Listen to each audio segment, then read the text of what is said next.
Bismillah. Assalamualaikum warahmatullahi wabarakatuh. Alhamdulillah. Wassalatu wassalamu ala Rasulillah wa ala alihi wa sahbihi wa man walah. Wa ba'd. Rabbi shrah li sadri wa yassir li amri wahlul 'uqdatan min lisani yafqahu qawli.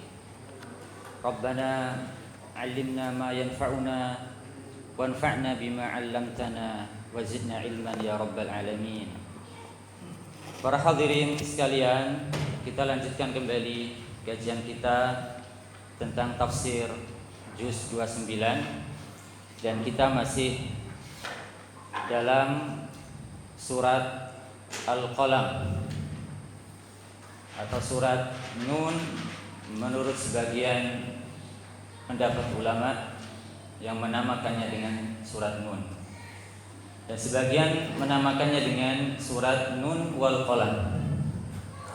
Dan kita sampai pada ayat ke-17 yaitu firman Allah Subhanahu wa taala, inna balawnahum kama balawna ashabal jannah idh aqsamu la yasrimunnaha musbihin. Sesungguhnya iya, benar sampai sini ya. Sesungguhnya kami halaman ayat ke-17.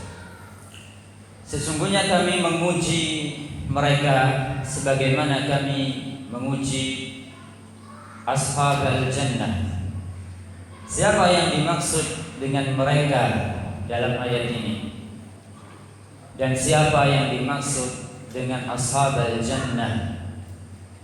Dan apa makna al-jannah dan apa hubungan antara mereka yang disebutkan dalam ayat ini dengan ashabal jannah?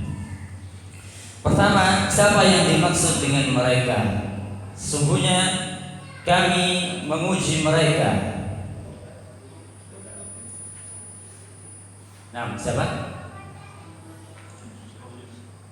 Orang kafir Quraisy yang Allah sebutkan pada ayat sebelumnya sifat-sifat tentang mereka.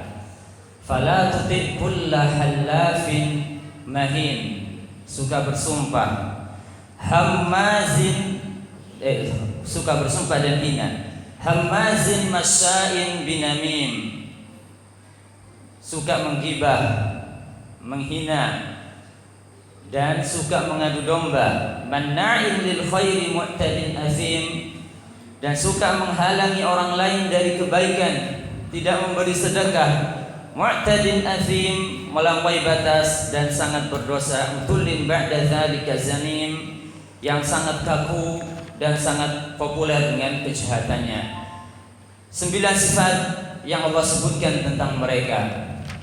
Jadi yang dimaksud dengan mereka yang diuji dalam ayat ini adalah orang kafir Quraisy.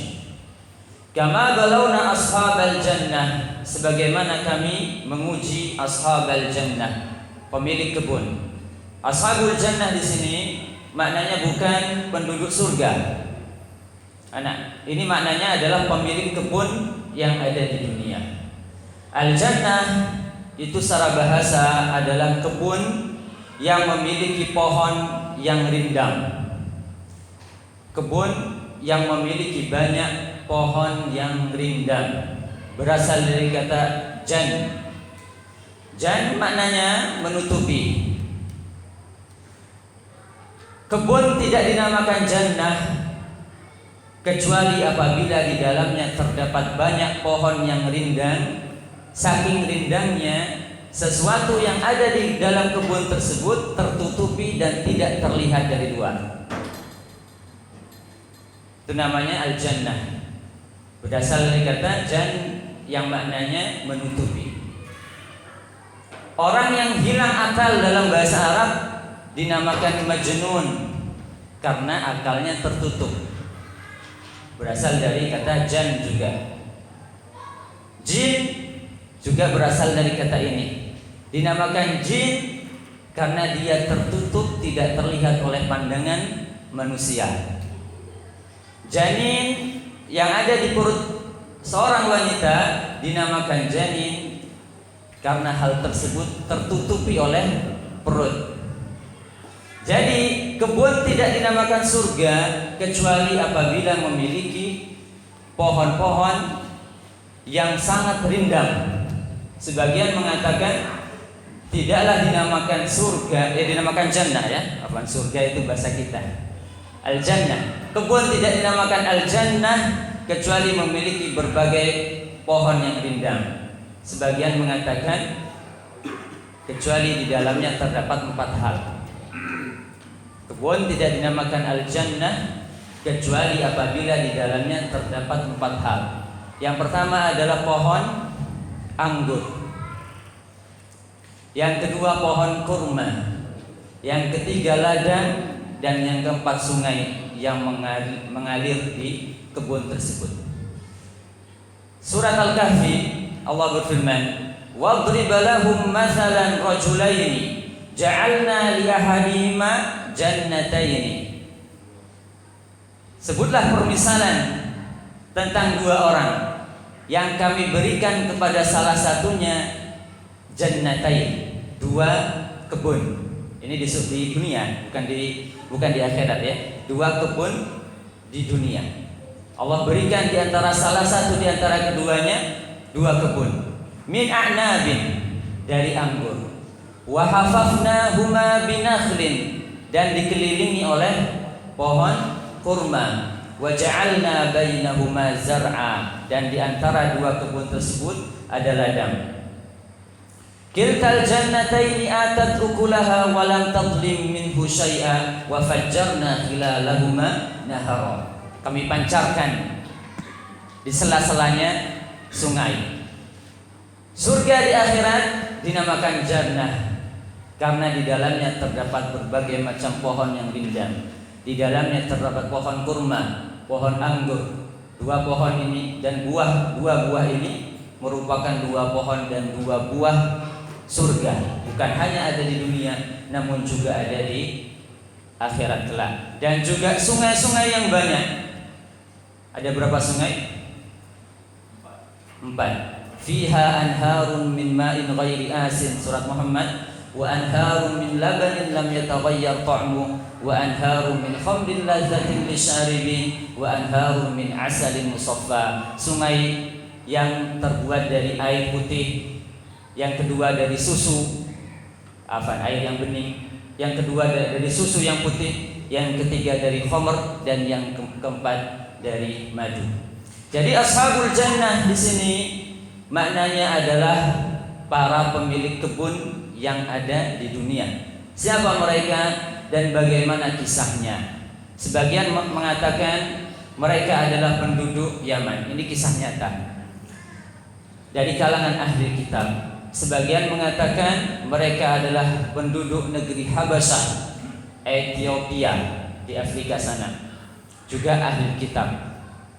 Kisah berawal dari ketika bapaknya meninggal.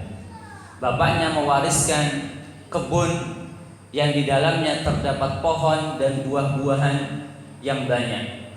Yang mana sebelumnya bapaknya ketika panen kebun tersebut, bapaknya membagi hasil panennya menjadi 3 bagian. 1/3 yang pertama dia buat makan sendiri dan keluarganya, yang mencukupi dalam waktu 1 tahun. 1/3 yang kedua dibuat untuk modal berkebun kembali. Sedangkan 1/3 yang ketiga dibagikan kepada fakir miskin. Dan sebelum meninggal, bapaknya mewasiatkan kepada anak-anaknya. Sebagian mengatakan jumlahnya ada 5, sebagian mengatakan jumlah anak-anaknya ada 3. Bapaknya mewasiatkan beberapa wasiat, diantaranya adalah jangan lupa hak fakir miskin. Berikan sebagian dari hasil panen kalian kepada fakir miskin. Ini wasiat bapaknya sebelum meninggal.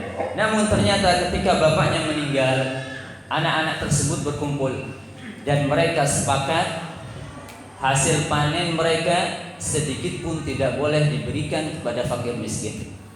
Mereka sepakat hal ini. kecuali satu orang di antara mereka.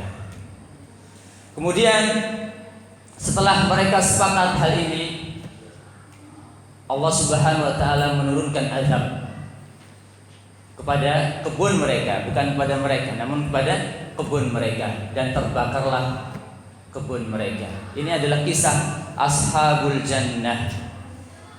Apa hubungannya dengan orang kafir Quraisy? Kenapa di sini Allah mengatakan inna balawnahum kama balawna ashabal jannah? Sungguhnya kami menguji mereka, yaitu orang kafir Quraisy, sebagaimana kami menguji para pemilik kebun. Apa kaitannya dan apa persamaannya? Dari kisah yang kita sebutkan tadi, siapa yang menemukan persamaan orang kafir Quraisy dengan mereka?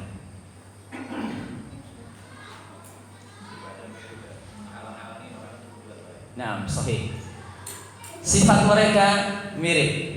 Yang pertama, persamaan pertama, Allah sama-sama memberi kepada mereka rezeki. Penghuni, pemilik kebun, Allah berikan kebun dan buah-buahan yang banyak. Dan buah-buahan ketika bapaknya meninggal, kebun tersebut berbuah jauh berkali lipat daripada ketika bapaknya hidup. Ujian yang luar biasa dari Allah Subhanahu wa taala. Ini para pemilik kebun tadi.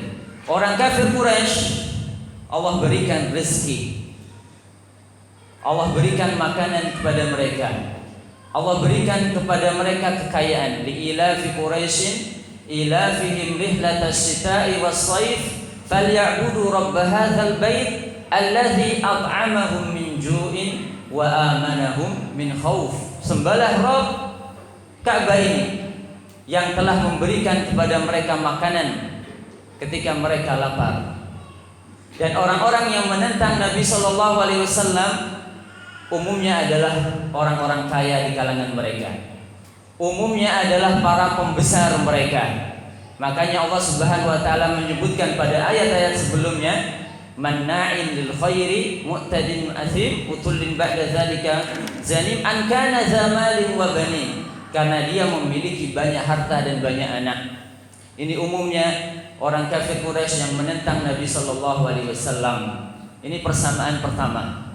Sama-sama diberikan rezeki yang banyak oleh Allah Subhanahu wa taala. Makkah ketika itu merupakan salah satu pusat perdagangan bagi bangsa Arab. Makkah merupakan salah satu pusat perdagangan ketika itu bagi bangsa Arab. Persamaan kedua, mereka sama-sama manna'in lil khair. Sama-sama tidak memberikan sebagian dari kekayaan mereka kepada fakir miskin. Sisi persamaan yang kedua. Dan ini tadi Allah sebutkan dalam ayat sebelumnya, manna'in lil khairi mu'tadin athim. Persamaan yang ketiga, mereka sama-sama mendurhakai orang yang mengarahkan mereka kepada kebaikan. Mereka sama-sama mendurhakai orang yang mengarahkan mereka kepada kebaikan. Tadi bapak dari pemilik kebun ini berwasiat untuk memberikan sebagian dari hasil kebunnya kepada fakir miskin. Wasiat ini diabaikan. Perintah bapaknya didurhakai. Dan orang kafir Quraisy mendurhakai Nabi sallallahu alaihi wasallam. Nabi sallallahu alaihi wasallam, kedudukan beliau bagi umatnya seperti kedudukan bapak bagi anaknya. Bahkan beliau lebih sayang daripada sayangnya bapak kepada umatnya, kepada anaknya. Laqad ja'akum rasulun min anfusikum azizun 'alaihi ma 'anittum harisun 'alaikum bil mu'minina raufur rahim. Sungguh telah datang kepada kalian seorang utusan dari kalangan kalian sendiri. Azizun 'alaihi ma 'anittum, sangat berat bagi dia apa yang menimpa kalian. Harisun 'alaikum, sangat menginginkan keimanan kalian. Bil mu'minina raufur rahim. Allah katakan ketika mensifati Nabi sallallahu alaihi wasallam, Rasul ini bil mu'minina raufur rahim, sangat penyantun, sangat lembut dan sangat kasih sayang kepada orang-orang beriman. Tidak pernah Allah memakai namanya untuk mensifati makhluknya. Rauf ini nama Allah, Rahim ini nama Allah Subhanahu wa taala. Tidak pernah Allah memakai keduanya untuk mensifati makhluknya sampai para nabi sebelumnya. Namun di sini Allah memakainya untuk mensifati Nabi Muhammad SAW. Ini menunjukkan bagaimana kasih sayang Nabi SAW kepada umatnya jauh lebih besar daripada kasih sayang seorang bapak kepada anaknya. Dan orang kafir Quraisy mendurhakai ini. Jadi ada beberapa sisi kesamaan antara orang kafir Quraisy dengan ashabul jannah, para pemilik kebun tersebut. Inna balawnahum kama balawna ashabal jannah id aqsamu la yasrimunnaha musbihin. Ketika mereka bersumpah, sungguh mereka benar-benar akan memanen kebun mereka keesokan harinya. Ini sumpah mereka. Benar-benar mereka akan memanen kebun mereka keesokan harinya. Wala yastathnun, dan mereka tidak melakukan istitsna dalam perkataan mereka. Yastathnun fi'il mudhari' berasal dari kata istitsna yang maknanya adalah mengecualikan. Ya, yastathnun maknanya adalah secara bahasa mengecualikan. Apa yang dimaksud dengan mengecualikan istisna di sini? Sebagian mengatakan mereka tidak mengecualikan dari hasil panen mereka sebagiannya untuk fakir miskin. Ya, mereka ketika mengatakan besok kami benar-benar akan memanen kebun ini, mereka tidak mengecualikan sebagian dari hasil panen tersebut untuk fakir miskin. Ini pendapat pertama. Mohon maaf, bisa dipahami Mbak ya? Ya. Ini mereka, ini ada pelajaran yang penting. Ada beberapa pelajaran yang penting. Apakah mereka sudah melakukan, mereka sudah menghalangi fakir miskin dari hasil panen mereka atau belum? Sudah menghalangi atau belum? Belum. Masih niat. Ketika mereka mengatakan besok kami akan memanen kebun kami, dan mereka tidak mengecualikan sebagian itu untuk fakir miskin. Ya, mereka masih niat. Apalagi nanti di ayat ke-24 Allah mengatakan tentang mereka, alla yadkhulanna hal yauma 'alaikum miskin. Jangan sampai satu orang miskin pun masuk ke kebun kalian hari ini. Ya, mereka masih niat. Namun apa yang terjadi? Allah Subhanahu wa taala dengan niat mereka yang buruk, Allah timpakan azab. Jadi terkadang azab dunia itu Allah timpakan hanya karena niat seseorang. Walaupun seseorang itu belum melakukan apa yang dia niatkan, hanya sekedar niat, terkadang Allah sudah mengazabnya. Makanya niat ini sangat luar biasa pengaruhnya. Ya, ini baru di dunia. Faedah yang kedua adalah masih tentang niat. Wala yastathnun, dan mereka tidak mengecualikan itu.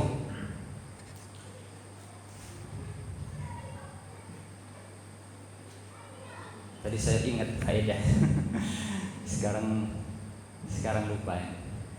Al-jaza'u min jinsil amal.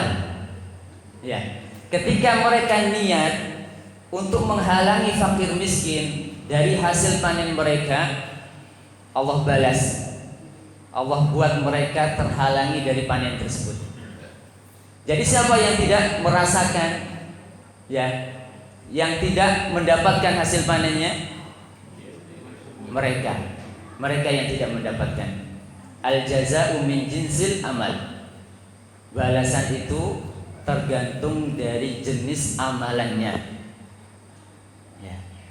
Ini masih belum amal ini ya, masih niat. Balasan tergantung dari jenis niatnya. Berapa banyak orang yang mengalami kerugian karena niat yang salah? Berapa banyak orang yang mengalami musibah karena niatnya yang salah? Ya. Wala yastathnun fatafa 'alaiha ta'ifun min rabbika wa hum naimun. Tadi pendapat pertama adalah mereka tidak mengecualikan sebagian dari panen tersebut untuk orang miskin. Yang kedua mengatakan wala yastathnun, maknanya adalah mereka tidak mengucapkan insyaallah ketika mereka bersumpah. Ya, dalam ayat sebelumnya Allah menyebutkan mereka bersumpah, id aqsamu la yasrimunnaha musbihin, kami akan benar-benar memanen kebun kami keesokan hari. Wallahi, kami benar-benar akan memanen. Dan mereka tidak istisna, tidak mengucapkan insyaallah. Insyaallah dalam bahasa Arab dinamakan dengan istisna juga. Ya, dinamakan dengan istisna. Ini menunjukkan pentingnya mengucapkan insyaallah ketika kita ingin berbuat, ketika kita bersumpah, ketika kita ingin melakukan sesuatu. Berapa banyak orang yang Allah tolong, dia ingin melakukan sesuatu, Allah tolong dia ketika dia mengucapkan insyaallah. Orang Yahudi ketika Allah memerintahkan mereka untuk menyembelih sapi betina, Allah sebutkan kepada mereka ciri-ciri sapi tersebut yang sulit dicari. Ya, innallaha ya'murukum an tadhbahu baqarah. Sungguhnya Allah memerintahkan kalian, wahai Bani Israel, melalui lisannya Nabi Musa alaihi salam, untuk menyembelih sapi betina. Karena sebelumnya di tempat Bani Israel terdapat orang yang meninggal, dibunuh. Tidak tahu siapa pembunuhnya. Bani Israel datang kepada Musa alaihi salam, wahai Musa, mintalah kepada Allah untuk menjelaskan siapa pembunuh ini. Kemudian Allah memerintahkan mereka untuk menyembelih sapi betina. Atattakhiduna huzwa, apakah engkau wahai Musa memperolok-olok kami? Kami nanya siapa pembunuhnya, namun engkau memerintahkan kami menyembelih sapi betina. Apa hubungannya? Apakah engkau memperolok-olok kami? Kata Bani Israel, qalu ud'u lana rabbaka yubayyin lana ma hi. Sebutkan ciri-ciri sapi betina. Kata Bani Israel, kemudian Allah menyebutkan ciri-ciri sapi betina yang sulit didapatkan. La faridun, tidak tua, wala bikrun, tidak muda, awalun baina dzalika, pertengahan antara itu, remaja, sapi yang remaja. Fa'alu ma tu'marun. Qalu ud'u lana rabbaka yubayyin lana ma launuha, apa warnanya? Safraun, kata Allah, warnanya kuning. Pernah melihat sapi kuning? Faqi'un, kuningnya cerah. Ya, kuningnya bukan kuning yang gelap, kuning cerah. Tasurrun nadhirin, sifat yang keenam, yang enak dipandang. Kemudian qalu ud'u lana rabbaka yubayyin lana ma hi. Qala innahu baqaratun la zalulun tuthirul arda. Kata Allah, sifat yang ketujuh, sapi tersebut belum pernah dipakai untuk membajak sawah. Wala taskil hartha, belum pernah dipakai untuk menyirami tanaman. Musallamatun, yang sehat, la syiyata fiha, 10 sifat yang tidak ada belangnya. Sifat yang sangat sapi dengan sifat seperti ini sangat sulit dicari. Hanya ada satu ketika itu, dan Bani Israel menemukan sapi tersebut. Apa rahasianya? Karena mereka mengucapkan insyaallah. Qalu ud'u lana rabbaka yubayyin lana ma hiya innal baqarata sabaha 'alaina wa inna insyaallahu lamuhtadun. Sungguhnya kami benar-benar insyaallah lamuhtadun, akan mendapatkan sapi seperti itu. Kalau seandainya mereka tidak mendapatkan, tidak mengucapkan insyaallah, mereka tidak akan mendapatkan sapi tersebut. Jadi walaupun perkara yang akan kita lakukan, perkara yang kita janjikan itu adalah perkara yang sepele, jangan lupakan insyaallah. Nabi SAW pernah ditanya oleh orang Quraisy tentang 3 hal. Yang pertama tentang Dzulqarnain, tentang Ashabul Kahfi, tentang orang penghuni gua yang hidup 300-an tahun. Yang kedua tentang Dzulqarnain, kemudian yang ketiga tentang Ruh Kemudian Nabi mengatakan, besok saya akan kabarkan kepadamu ketika wahyu datang, tanpa mengucapkan insyaallah. Akhirnya Allah tegur dalam surat Al-Kahfi, wala taqulanna li syai'in inni fa'ilun dzalika ghadan illa an yasha Allah. Janganlah kau mengatakan aku akan melakukan hal tersebut besok, kecuali katakanlah insya Allah. Dan kalimat insya Allah ini dinamakan dengan istisna. Kenapa dinamakan istisna? Yang mana secara bahasa maknanya, mana istisna tadi apa? Secara bahasa mengecualikan. Kenapa dinamakan insya Allah ini dengan istisna, mengecualikan? Karena asalnya ketika kita mengucapkan insya Allah, ini faedah disebutkan oleh Syekh Thahir bin Ashur dalam kitab At-Tahrir wa Tanwir. Beliau mengatakan asalnya ketika kita mengucapkan insya Allah, asalnya kita mengucapkan illa an yasha Allah, kecuali apabila Allah menghendaki. Itu asalnya. Kemudian diringkas menjadi insya Allah, sehingga ucapan ini dinamakan istisna. Mohon maaf, bisa dipahami Pak ya? Nah, wala yastathnun, apa akibatnya ketika mereka tidak mengecualikan sebagian dari hasil panen mereka untuk fakir miskin? Dan apa akibatnya ketika mereka tidak mengucapkan insya Allah? Fatafa 'alaiha ta'ifun min rabbika wa hum naimun. Datanglah azab kepada kebun tersebut, azab dari Rabbmu, dan mereka dalam keadaan tidur. Taif itu adalah bencana yang datang di malam hari. Bencana kalau bukan di malam hari tidak dinamakan Taif. Asal makna asalnya adalah mengelilingi. Tafa yatufu, tawaf. Taif, tawaf seputar Ka'bah, maknanya adalah mengelilingi seputar Ka'bah.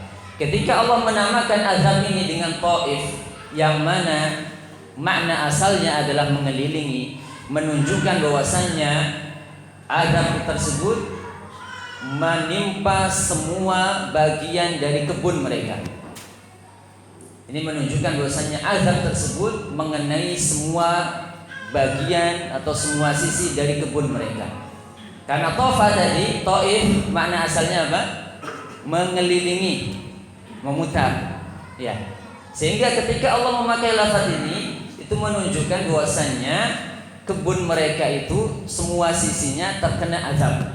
Tidak ada yang tersisa sedikit pun. Fatafa 'alaiha ta'ifun min rabbika wa hum naimun, dan mereka dalam keadaan tidur. Subhanallah, berapa banyak azab Allah itu datang ketika manusia itu dalam keadaan tidur. Wa kam min qaryatin ahlaknaha faja'aha ba'suna bayatan aw hum naimun. Dalam surat Al-A'raf, berapa banyak suatu negeri yang kami binasakan, azab datang kepada mereka dalam keadaan mereka tidur, atau mereka sedang istirahat di siang hari, waktu malam, waktu kita sedang menikmati tidur. Berapa banyak Allah mengazab umat terdahulu di waktu tersebut. Alangkah bagusnya seorang hamba sebagian malamnya dibuat untuk beribadah kepada Allah, sedangkan ketika bangun dibuat untuk ketaatan kepada Allah Subhanahu wa taala. Waktu dia ketika bangun, dia langsung buat untuk ketaatan. Sebagian malam dia buat untuk ketaatan, dan ketika bangun dari tidurnya dia buat untuk ketaatan. Ini sebaik-baik manusia. Seburuk-buruk manusia adalah ketika di waktu malam dia mempunyai niat buruk keesokan harinya, dan mengawali keesokan harinya dengan perbuatan yang buruk. Seperti pemilik kebun ini. Mereka di malam harinya memiliki niat yang buruk, kemudian keesokan harinya dia memulai hari esok dengan kemaksiatan. Aniddu ala harthikum in kuntum sharimin fantalaqu wa hum yatakhafatun alla yadkhulanna hal yawma 'alaikum miskin.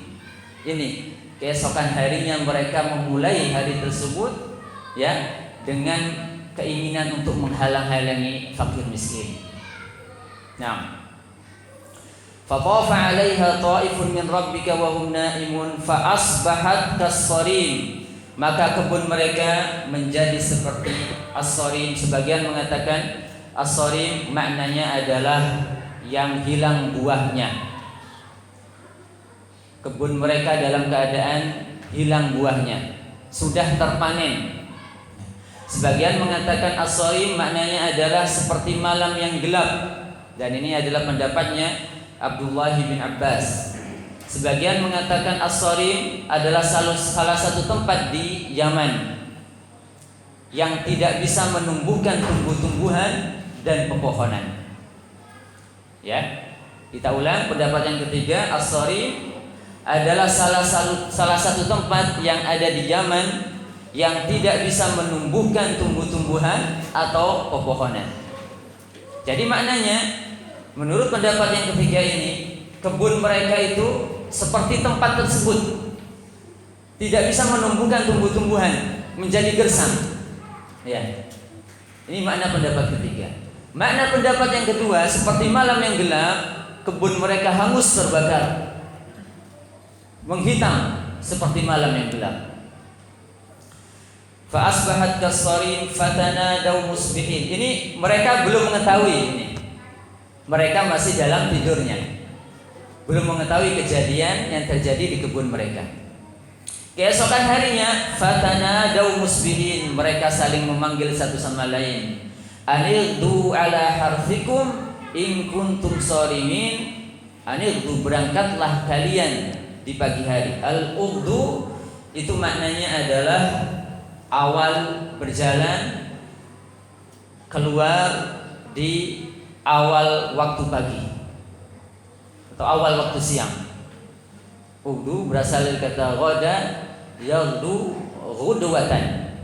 Ghada yaghdu ghudwatan, artinya berjalan atau keluar di awal siang. Kapan awal siang? Fajar, waktu subuh, waktu terbitnya fajar, itulah awal siang. Ya. Ini Ghudwah, masdar dari qada yaghdu ughdu ghudwah. La ghudwatun fi sabilillah aw rauhatun fi sabilillah khairun minad dunya wa ma fiha. Kata Nabi sallallahu alaihi wasallam, berjalan di pagi hari, di awal siang, di jalan Allah Subhanahu wa taala, fi sabilillah atau di waktu sore, itu lebih baik daripada dunia dan seisinya. Adapun keluar atau berjalan di waktu sore, dalam bahasa Arab dinamakan rauhatun. Rauhah. Ya. Dalam sebuah hadis disebutkan tadi diantaranya, kemudian hadis tentang tawakalnya burung yang sering kita nukilkan itu, "Lau annakum tatawakkaluna 'ala Allahi haqqa tawakkuli la razaqakum kama yarzuqut tayr taghdu himasan wa taruhu bitonan." Taghdu, burung berangkat di pagi hari, di awal pagi, wa taruhu bitonan, dan kembali di sore hari. Jadi sore hari, berjalan di sore hari maknanya rauhatun. Sudah masuk Pak ya? Sudah masuk atau belum? Bisa berapa? 3 menit. Baik. Adapun di malam hari dinamakan duljah. Keluar di malam hari, berjalan di malam hari dinamakan duljah. Nabi SAW mewasiatkan umatnya tentang 3 waktu ini: ghudwatun, rauhatun, dan duljah. Awal pagi, akhir siang, yaitu sore hari, kemudian tengah malam. Nabi bersabda dalam sebuah hadis, "Ista'inu bil ghudwati war rauhati wa syai'in minad duljah." Kalian mintalah tolong kepada Allah dengan berusaha di pagi hari, di awal pagi, dan di sore hari, dan sedikit di waktu malam. Ini pesan Nabi sallallahu alaihi wasallam. Minta tolonglah kalian kepada Allah dengan berusaha di awal pagi dan di sore hari dan sedikit di waktu malam. Kalau kita praktekkan pesan Nabi sallallahu alaihi wasallam ini dalam masalah apapun, yang penting itu adalah kebaikan, kita akan mendapatkan hasil yang sangat luar biasa. Hasil dan keberkahan yang sangat luar biasa di 3 waktu tersebut. Contoh, kita praktekkan dalam masalah akhirat. Untuk mengejar akhirat, 3 waktu tersebut adalah 3 waktu utama. Ya. Waktu fajar, ini ghudwa itu awal siang hari, yaitu waktu fajar. Waktu fajar dan waktu sore itu adalah waktu pergantiannya malaikat siang dan malaikat malam dalam menjaga manusia. Yata'aqabuna fikum malaikatun bil-laili wa malaikatun bin-nahar. Malaikat itu bergantian menjaga kalian. Kapan waktu pergantiannya? Yaitu ketika fajar dan ketika sore hari. Ya. Salat terbaik adalah salat subuh dan salat asar. Hafizu ala salawati wa salatil wusta wa qumu lillahi qanitin. Jagalah salat-salat kalian dan salat wusta. Allah sebutkan secara khusus salat wusta ini. Sebagian mengatakan sholat wusta adalah sholat asar, sebagian mengatakan sholat subuh. Artinya tidak terlepas dari 2 hal ini. Sebaik-baik sholat subuh dan sholat asar. Man hafadha 'alal baradain dakhalal jannah, kata Nabi. Barang siapa yang menjaga 2 sholat baradain. Ada yang tahu 2 sholat baradain? Subuh dan asar. Dakhalal jannah, dia akan masuk surga. Apakah dengan hanya menjaga 2 sholat ini? Mana sholat zuhur, sholat maghrib, sholat isya? Maksud menjaga semua sholat. Namun di sini ada penekanan yang menunjukkan akan keutamaan 2 sholat tersebut. Ya. Dan di 2 waktu tersebut ada zikir pagi dan petang. Dan pada 2 waktu tersebut Allah Subhanahu wa taala mengatakan wasabbihuhu bukratan wa asila. Bertasbihlah di waktu pagi dan di waktu petang. Dan Nabi SAW mengatakan Allahumma barik li ummati fi bukuriha. Ya Allah, berilah keberkahan kepada umatku di waktu pagi mereka. Jadi waktu yang sangat utama dalam apapun, dalam mengejar akhirat, waktu yang sangat utama. Dan waktu malam adalah waktunya orang soleh dahulu bangun untuk sujud, untuk istighfar kepada Allah Subhanahu wa taala. Tatajafa junubuhum 'anil madaji'i yad'una rabbahum khaufan wa tama'an wa mimma razaqnahum yunfiqun. Pinggang mereka, tubuh mereka jauh dari tempat tidur mereka, yaitu di malam hari. Sepertiga malam terakhir, waktu yang mana Allah Subhanahu wa taala turun ke langit dunia, memanggil para hamba-hambanya. Adakah yang mau berdoa kepadaku? Aku akan kabulkan. Adakah yang meminta kepadaku? Aku akan beri permintaannya. 3 waktu. Ini dalam masalah akhirat. Dalam menuntut ilmu, gunakan 3 waktu ini. Waktu pagi, awal pagi adalah waktu yang mana otak kita itu masih segar, baru bangun tidur. Menghafal di waktu tersebut adalah waktu yang sangat tepat. Cepat nangkap, cepat ingat kalau menghafal di waktu tersebut. Waktu sore juga demikian. Sangat tepat untuk menuntut ilmu. Setelah kita istirahat siang, yang tadinya capek, otak kita capek, kita istirahat siang, bangun segar di sore hari. Dan waktu malam juga demikian. Dahulu Imam Bukhari ketika menulis kitab, beliau menulisnya di waktu malam. Beliau tidur sebentar, bangun, beliau tulis hadis. Tidur lagi, bangun lagi, beliau tulis hadis tersebut. Dibuat untuk menuntut ilmu juga waktu yang tepat. Dibuat untuk mencari dunia, asalkan baik, juga waktu yang tepat. Waktu pagi hari, Allahumma barik li ummati fi bukuriha, kata Nabi. Ya Allah, berkailah umatku di waktu paginya. Mencari dunia, mencari rezeki, juga waktu yang tepat. Ini kalau dibuat untuk kebaikan, ada keberkahan. Tapi kalau dibuat untuk keburukan, yang terjadi adalah seperti ashabul jannah, seperti para pemilik kebun dia berangkat keluar rumahnya di pagi hari, apa yang mereka dapatkan? Kebunnya dalam keadaan terbakar. Itu kalau waktu-waktu tersebut digunakan untuk kemaksiatan.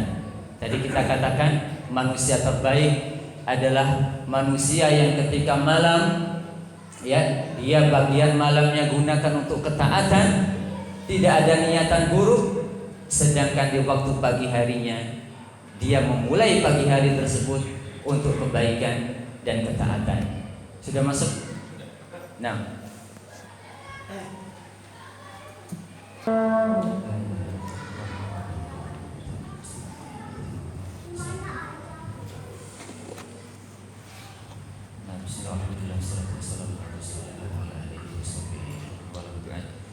kita lanjutkan kembali firman Allah Subhanahu wa taala, "Anirdu ala harfikum in kuntum shalihin." Kenapa kita katakan orang terbaik adalah orang yang ketika malam, ketika dia tidur dalam keadaan tidak punya niatan yang buruk, dia gunakan sebagian malamnya untuk beribadah kepada Allah Subhanahu wa taala, dan dia memulai awal pagi harinya dengan ketaatan kepada Allah Subhanahu wa taala. Karena seseorang itu ketika tidur itu dinamakan dengan kematian. Al-maut as-saghir, kematian yang kecil. Ya. Allah menamakan tidur itu dengan wafat. Allahu yatawaffal anfus hina mautiha wallati lam tamut fi manamiha. Allah lah yang mewafatkan jiwa dalam tidurnya dan yang belum wafat ketika tidurnya. Jadi tidur dinamakan juga kematian. Makanya Nabi SAW mengajarkan kita doa ketika bangun dari tidur. Apa doa yang kita baca? Alhamdulillahilladzi ahyana ma ba'da amatana wa ilaihin nusyur. Segala puji bagi Allah yang telah menghidupkan kami setelah mewafatkan kami. Membangunkan. Nabi mengatakan membangunkan itu menghidupkan, kehidupan. Tidur adalah wafat, kematian. Seseorang ketika setelah tidur, bangun dari tidur, dia mulai dengan kebaikan, dia seolah-olah sangat bersyukur kepada Allah yang telah menghidupkan dia dari kematian. Dia memulainya dengan rasa syukur, bersyukur dengan perbuatan. Di samping dia syukur dengan lisannya dengan mengucapkan doa tadi, Alhamdulillahi ahyana ba'da ma amatana wa ilaihi nusyur, ini syukur dengan lisan. Di samping itu dia bersyukur dengan perbuatannya, yaitu dengan melakukan ketaatan, memulai pagi harinya, memulai awal ketika dia bangun dengan ketaatan. Manusia yang terbaik adalah manusia yang banyak bersyukur kepada Allah Subhanahu wa taala. Sedangkan manusia terburuk ketika tidur dia ada niatan buruk yang akan dia lakukan keesokan harinya. Ketika Allah baru bangunkan dia dari kematian, dia gunakan waktu tersebut untuk kemaksiatan. Buruk apa tidak? Buruk. Harusnya dia bersyukur kepada Allah yang telah menghidupkan kembali setelah kematian kecil, yaitu tidur tadi. Alikdu ala harsikum in kuntum shalihin fantalaqu wa hum yatakhafatun, maka berangkatlah mereka wa hum yatakhafatun, dan mereka saling berbisik. Penggunaan fi'il mudhari di sini menunjukkan bisikan mereka terus-menerus. Ya, tidak hanya sekali dua kali, terus-menerus sampai mereka ke kebunnya. Mereka terus-menerus berbisik, saling berbisik di antara mereka. Apa yang mereka bisikan? Alla yadkhulannahal yawma 'alaikum miskin. Sekali-kali jangan sampai masuk pada hari ini di kebun kalian satu pun orang miskin. Kebakilan kalau sudah melekat dalam diri seorang hamba, sedikit pun dia tidak mau hartanya hilang. Jangankan dibagikan kepada beberapa orang miskin, satu orang miskin pun jangan sampai masuk. Sepeser pun dari hartanya jangan sampai keluar. Dia tahan. Ini kebakhilan kalau sudah melekat dalam diri seseorang. Dan orang miskin adalah orang yang paling dibenci oleh orang kaya yang bakhil. Sejak zaman dahulu, orang miskin adalah orang yang paling dibenci oleh orang kaya yang bakhil. Dari zaman dahulu, ini lihat, ya, dia nggak mau masuk, mereka nggak mau masuk ke dalam kebun mereka satupun orang miskin, nggak suka sama orang miskin, karena orang kaya mengira orang miskin itu akan mengurangi hartanya. Padahal ketika dia bersedekah kepada orang miskin, Allah berkahi hartanya.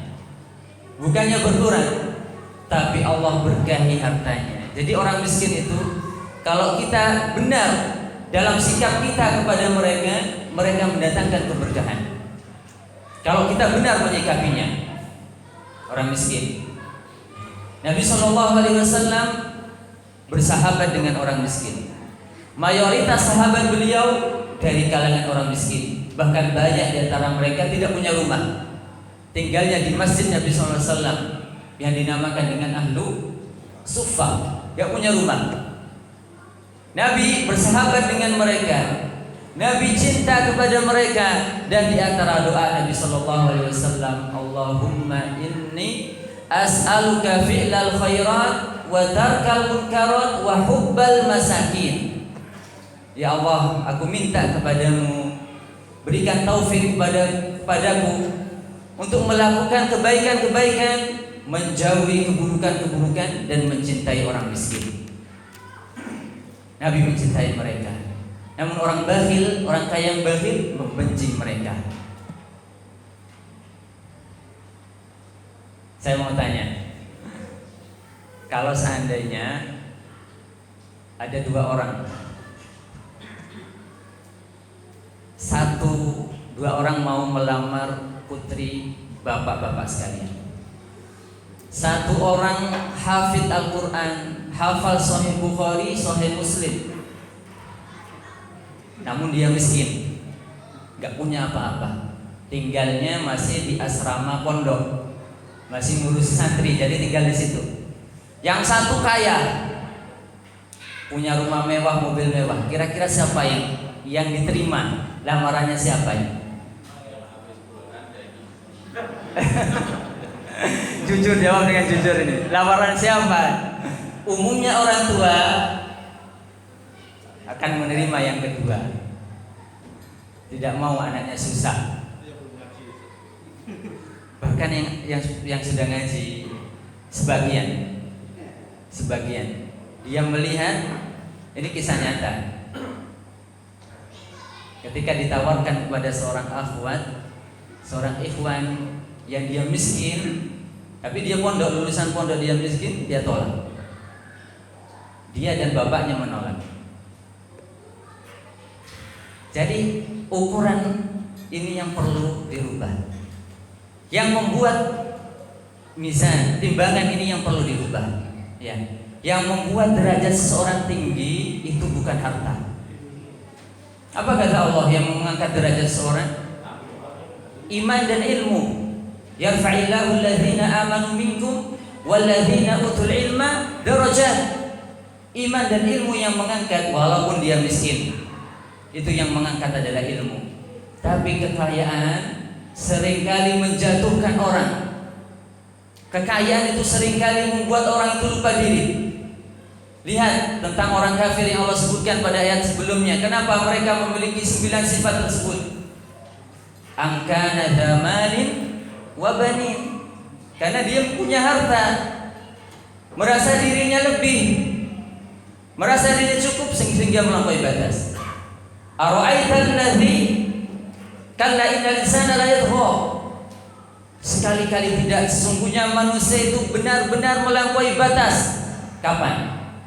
Ar-ra'ahu istaghna, ketika dia melihat dirinya serba cukup, dia melampaui batas. Seringkali kekayaan itu menggelincirkan orang lain, menggelincirkan dirinya sendiri, membuat dirinya sendiri tergelincir. Ini timbangan yang perlu dirubah. Nah, alla yadkhulannahal yawma 'alaikum miskin wa ghadaw 'ala hardin qadirin, dan mereka pun pergi. Ghadaw sama dengan ughdu tadi. Namun ghadaw ini fi'il madhi, ughdu tadi fi'il mudhari. Dan mereka pun pergi di awal pagi ala hardin. Sebagian mengatakan ala hardin maknanya adalah alal man'. Ya, dengan niatan menghalangi fakir miskin dari sebagian hasil panen tersebut, qadirin, dalam keadaan mereka mampu menghalangi, qadirina alal mana', dalam keadaan mereka mampu menghalangi fakir miskin. Yang pendapat kedua mengatakan ala hardin maknanya adalah ala sayr as-sari.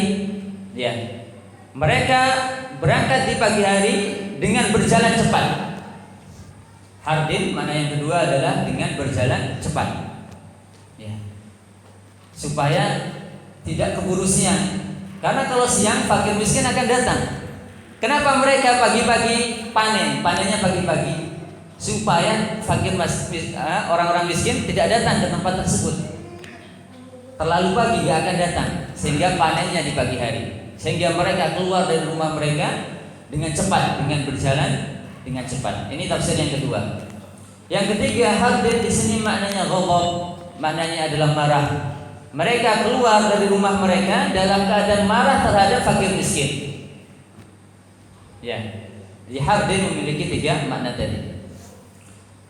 Falamma ra'auha qalu inna ladallun. Ketika mereka melihat kebun mereka, mereka mengatakan kami tersesat.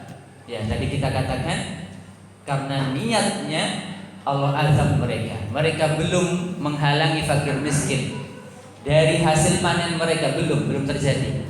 Ya, masih sekedar niat. Namun Allah Subhanahu wa taala mengazab mereka dengan niatnya. Ini di dunia, belum di akhirat. Niat yang salah, ya, dapat dosa tidak? Niat buruk seseorang, kalau niat buruk dan dia belum melaksanakan apa yang dia niatkan, kira-kira dapat dosa tidak? Tergantung. Ya, kalau dia tidak jadi melakukan apa yang dia niatkan karena takut kepada Allah Subhanahu wa taala, maka tidak mendapatkan dosa, namun mendapatkan satu pahala. Dalilnya adalah hadis Nabi sallallahu alaihi wasallam, man hamma bis-sayyi'ah falam ya'mal biha katabahallahu 'indahu hasanatan kamilah. Barang siapa yang niat buruk kemudian dia tidak jadi melakukannya karena takut kepada Allah, maka Allah akan tulis satu kebaikan yang sempurna. Tapi kalau tidak jadinya bukan karena takut kepada Allah, namun memang karena dia terhalangi, dia tidak bisa mewujudkan apa yang dia niatkan, maka dia mendapatkan dosa. Ya, dalilnya adalah sabda Nabi sallallahu alaihi wasallam, "Idzal taqal muslimani bisayfayhima fal qatil wal maqtul finnar." Apabila dua orang muslim bertemu dengan dua pedangnya, maka yang membunuh dan yang terbunuh dua-duanya masuk neraka. Kata para sahabat, "Hadzal qatil fama balul maqtul?" Ya Rasulullah, kalau yang membunuh jelas akan masuk neraka karena dia telah merealisasikan niatnya, dia melakukan niatnya, mewujudkan niatnya. Fama balul maqtul, tapi yang terbunuh ini dia belum melakukan pembunuhan, justru dia korban. Kenapa masuk neraka? Kata Nabi sallallahu alaihi wasallam, "Li'annahu kana harisan ala qatli sahibi." Karena dia tadinya sudah sangat niat membunuh saudaranya, namun terhalangi. Terhalanginya bukan karena takut kepada Allah, namun karena dia memang tidak bisa mewujudkan. Mohon maaf, bisa dipahami Pak ya? Nah, ini di akhirat dia akan ditulis satu dosa. Falamma ra'aha qalu inna ladallun. Ketika mereka melihat kebun mereka, mereka langsung mengatakan inna ladallun. Mereka langsung sadar bencana yang menimpa kebun mereka itu karena ulah mereka sendiri. Makanya mereka langsung mengatakan inna ladallun. Kami benar-benar tersesat pada sikap kami ini. Sikap kami ini salah. Langsung mereka menyadari. Dan ini sedikit sekali Orang yang ketika berbuat kesalahan Allah timpakan musibah kepada dia, dia langsung sadar ini sedikit. Yang banyak adalah saling menyalahkan ketika ditimpa musibah. Yang banyak adalah dia tidak sadar ketika ditegur dengan musibah. Ini menunjukkan dalam hati orang ini, dalam hati mereka masih ada keimanan. Mereka sadar menyadari kesalahannya. Bal nahnu mahrumun, bahkan kamilah yang terhalangi. Mahrumun maknanya terhalangi. Kalau di situ terjemahkan apa Pak? Tidak mendapatkan. Bahkan kamilah yang tidak mendapatkan. Kenapa mereka mengatakan demikian?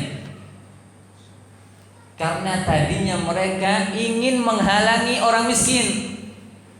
Justru kamilah yang terhalangi.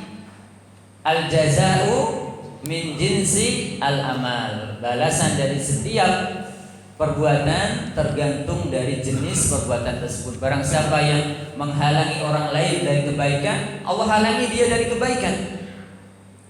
Barang siapa yang tidak membantu orang lain, Allah tidak akan bantu dia. Barang siapa yang tidak mau memaafkan orang lain, bisa jadi Allah tidak akan memaafkan dia. Nah, qala awsatuhum alam aqul lakum laula tusabbihun. Kemudian berkata orang yang paling mulia di antara mereka. Tadi kita sebutkan ya, ashabul jannah, pemilik kebun ini sebagian mengatakan ada 5 orang, sebagian mengatakan ada 3 orang. Mereka sepakat untuk tidak memberikan bagian mereka kepada fakir miskin kecuali 1 orang. Ya. 1 orang ini mengingatkan kepada mereka, ingatlah kalian dengan wasiat bapak kalian, ingatlah pegang wasiat bapak kalian. Namun mereka tidak menghiraukan 1 orang ini. Sekarang 1 orang tersebut yang paling mulia mengatakan, awsat ini secara bahasa maknanya pertengahan. Wasatun maknanya pertengahan. Dan ajaibnya kalimat ini adalah pertengahan, kalimat pertengahan dalam surat ini. Kalimat awsat ini adalah kalimat yang tengah-tengah dalam surat ini. Kalau kita hitung tengahnya, tengah surat ini ada pada kalimat awsat. Ya. Qala awsatuhum, namun awsat di sini maknanya adalah afdal, yang paling mulia di antara mereka. Mengatakan alam aqul lakum laula tusabbihun.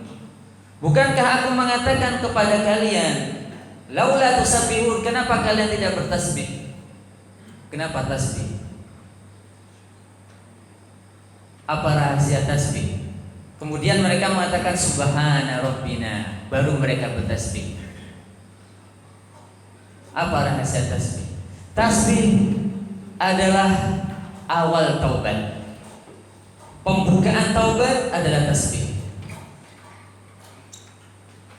Idza jaa nasrullahi wal fath wa ra'aitan nasa yadkhuluna fi dinillahi afwaja fasabbih bihamdi rabbika wastaghfir. Sebelum istighfar Allah mulai dengan tasbih. Fasabbih bihamdi rabbika wastaghfir. Yunus alaihi salam ketika menyadari dosanya, kesalahannya apa? Ketika menyadari kesalahannya dengan meninggalkan kaumnya dalam perut ikan, ketika bertaubat kepada Allah, apa yang Yunus katakan? Awal yang Yunus katakan, la ilaha illa anta subhanaka inni kuntu minadh dhalimin. Yunus bertasbih dulu kepada Allah Subhanahu wa taala. Kenapa bertasbih dulu? Ketika timpa musibah, kenapa bertasbih lebih dahulu? Tasbih maknanya adalah mensucikan Allah. Mensucikan Allah dari semua sifat buruk. Ini menunjukkan bahwasannya ketika kita bertasbih, ya, seolah-olah kita menyatakan musibah yang menimpa kita ini bukan karena kezaliman Allah. Allah jauh dari sifat zalim, namun karena kezaliman kita.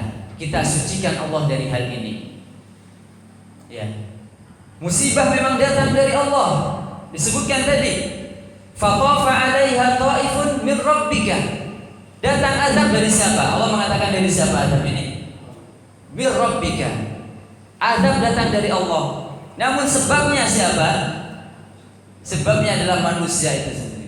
Ketika musibah datang, kita bertasbih, kita mensucikan Allah Subhanahu wa taala dari sifat zalim. Musibah ini Allah timpakan azab ini bukan karena kezaliman Allah. Inna kunna zalimin. Nah, makanya disebutkan di sini. Inna kunna zalimin, kamilah yang zalim. Dan tasbih adalah awal jalan keluar dari musibah yang dihadapi seorang hamba.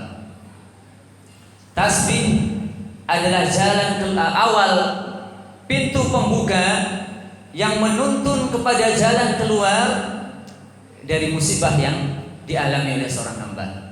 Allah Subhanahu wa taala mengatakan tentang Yunus alaihi salam, "Walaula annahu kana minal musabbihin la labitha fi batnihi ila yaumi yub'atsun." Kalau seandainya Yunus itu bukan termasuk orang yang gemar bertasbih, la labitha fi batnihi, dia akan tinggal di perut ikan ila yaumi yub'atsun, sampai hari kebangkitan. Apa yang mengeluarkan Yunus? Apa yang membebaskan Yunus dari perut ikan? Tasbih.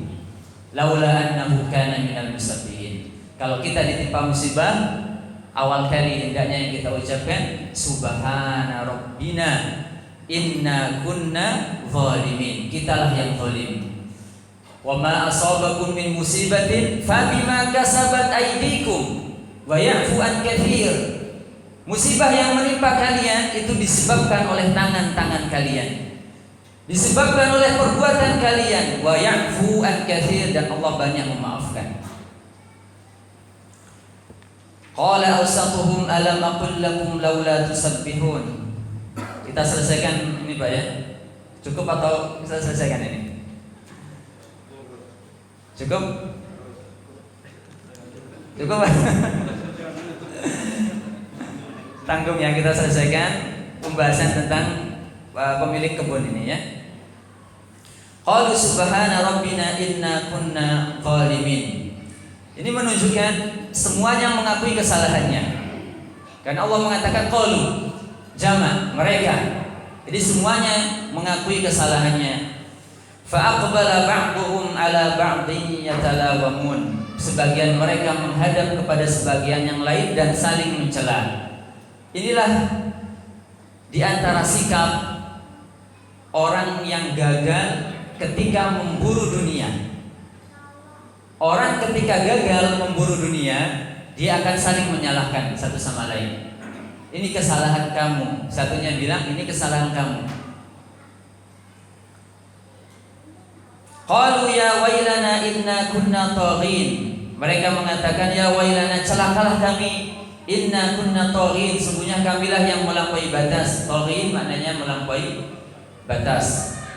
Asa rabbuna an yubdilana khairan minha inna ila rabbina raghibun. Asa, mudah-mudahan Rabb kami an yubdilana khairan minha, mengganti yang lebih baik daripada kebun tersebut. Inna ila rabbina raghibun, sungguhnya kami benar-benar berharap kepada Allah Subhanahu wa taala. Barang siapa yang berharap kepada Allah, Allah pasti akan mengabulkan harapannya. Penduduk surga di sini, penduduk surga, pemilik kebun di sini, apakah Allah menggantinya yang lebih baik?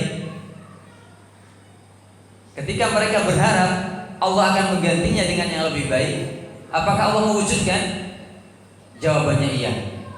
Berdasarkan yang diriwayatkan dari Abdullah bin Mas'ud.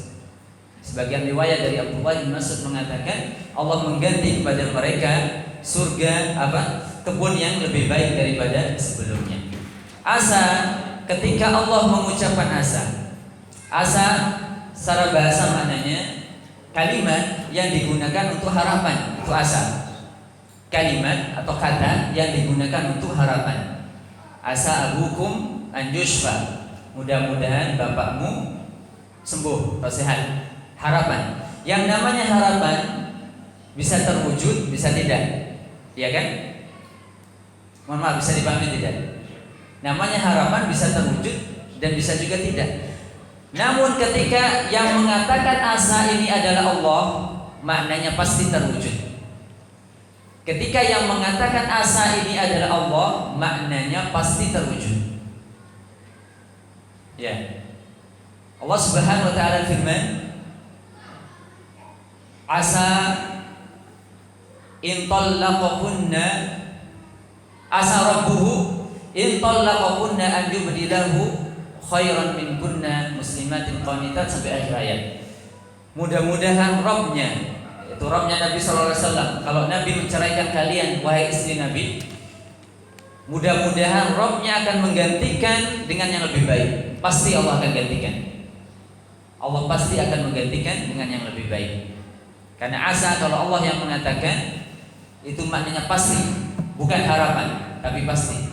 Tapi kalau hamba yang mengatakan asa dan digabungkan dengan nama Allah, asa Rabbuna, hamba yang mengatakan asa Rabbuna, mudah-mudahan Rabb kami, ini harapan kepada Allah. Ketika hamba yang mengatakan ini, Allah pasti akan mewujudkan harapan tersebut. Karena Allah ketika diminta, Allah, orang muslim, orang mukmin ketika meminta kepada Allah, Allah pasti akan kabulkan. Orang mukmin ketika berharap kepada Allah, Allah pasti akan kabulkan. Dia tidak akan kembali dengan tangan kosong. Nabi SAW bersabda dalam sebuah hadis, "Ma min muslimin yad'u Allah bi da'watin laisa fiha ithmun wala qati'atu rahimin illa a'tahu Allahu ihda thalatha." Tidak ada seorang muslim yang berdoa kepada Allah, yang berharap kepada Allah. Dalam harapan, dalam doa tersebut tidak mengandung dosa dan tidak mengandung pemutusan tali silaturahim. Allah akan beri kepada dia salah satu di antara 3 hal. Yang pertama, Allah segerakan balasannya. Allah kabulkan doa sesuai yang dia minta di dunia. Allah kabulkan. Yang kedua, Allah palingkan dia dari keburukan yang besarnya sama dengan kebaikan yang dia minta. Yang ketiga, Allah simpan doa tersebut dan Allah akan berikan kelak di hari kiamat. Pasti Allah akan kabulkan harapan dan doa seorang muslim selama tidak mengandung keburukan. Pasti Allah kabulkan. Namun cara Allah mengabulkan berbeda-beda. Terkadang Allah kabulkan sesuai dengan apa yang dia minta. Terkadang Allah kabulkan dengan memalingkan dia dari keburukan yang besarnya sama dengan kebaikan yang dia minta. Terkadang Allah simpan doa tersebut dan Allah kabulkan, Allah berikan kelak pada hari kiamat. Namun yang jelas pasti akan dikabulkan. Tidak mungkin seorang hamba yang yakin, yang berharap kepada Allah, dia kembali dengan tangan kosong. Seperti penghuni pemilik kebun ini, dia mengatakan asa Rabbuna, Allah kabulkan harapannya.